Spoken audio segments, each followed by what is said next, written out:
Σήμερα με την κάμερα του medvoy365.gr βρισκόμαστε στο μεευτήριο Μητέρα, όπου πραγματοποιείται εκπαιδευτικό σεμινάριο με θέμα η λαπαροσκοπική ιστερεκτομή. Διοργανωτής του σεμιναρίου είναι ο μεευτήρας γυναικολόγος κ. Γιώργος Πιστοφίδης.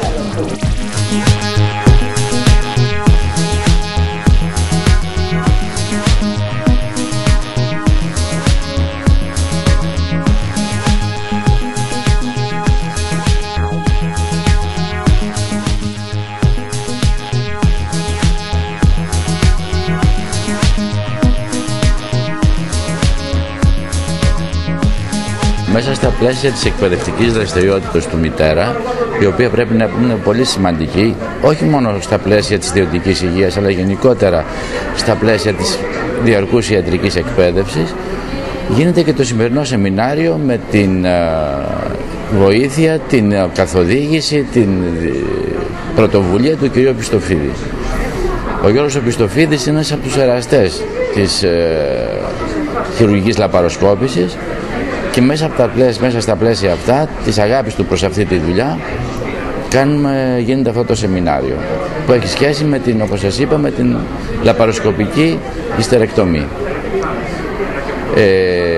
Είναι κάτι που θέλει συνέχεια μεταεκπαίδευση και εκπαίδευση και ενημέρωση, και γι' αυτό έχουν κληθεί και ξένοι ομιλητές και άνθρωποι που ασχολούνται με το αντικείμενο, για να ανταλλάξουμε απόψεις και ιδέες πάνω στο θέμα αυτό.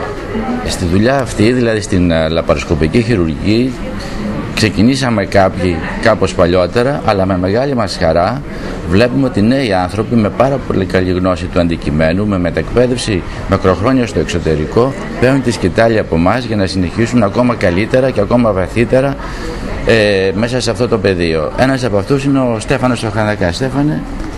Καλή πολίτη.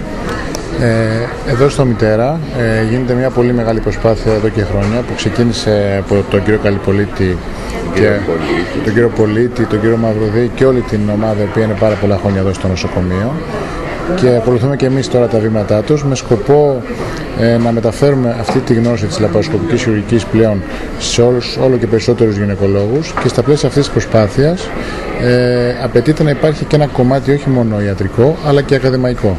Σήμερα λοιπόν με την πρωτοβουλία του Γιώργου του Πιστοφίδη γίνεται αυτό το συνέδριο, το οποίο είναι εξειδικευμένο στο ό,τι αφορά τη λαπαροσκοπική αφαίρεση μήτρας, την ιστερεκτομή που λέμε.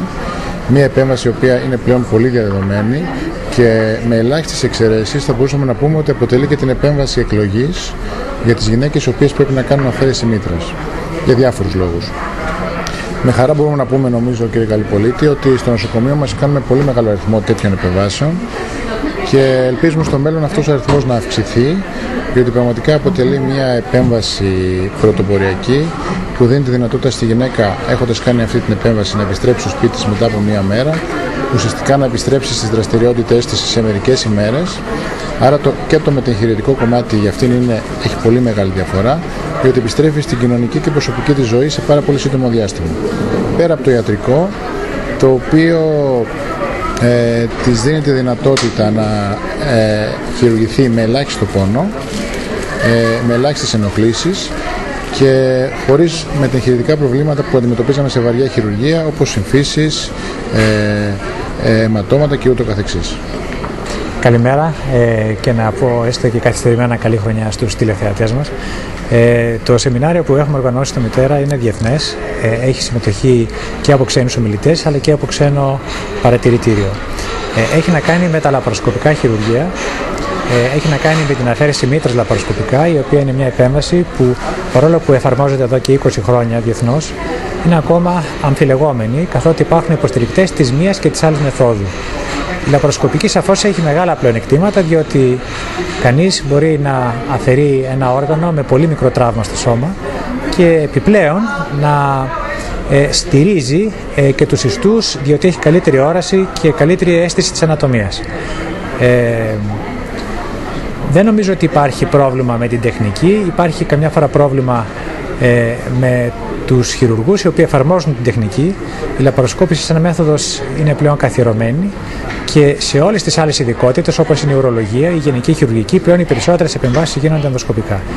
Η γυναικολογία όλο και περισσότερο την εφαρμόζει και πιστεύω στα επόμενα 10 χρόνια πλέον σχεδόν τα ανοιχτά χειρουργία θα, να μην πω καταργηθούν, αλλά θα εφαρμόζονται πλέον σε ένα λιγότερο από 10% των επεμβάσεων. Μέχρι στιγμής το σεμινάριο πάει θαυμάσια, έχουμε και ζωντανά χειρουργία και έχουμε και βίντεο επεμβάσεων και των ξένων και των Ελλήνων και είναι πάρα πολύ ψηλό επίπεδο. Είμαστε πάρα πολύ ικανοποιημένοι από την έκβαση του συνεδρίου και ελπίζουμε να γίνονται όλο και πιο συχνά τέτοια συνέδρια για το καλό και των συναδέλφων που έρχονται και εκπαιδεύονται και του κοινού που δέχεται αυτή την ιατρική. Ευχαριστώ.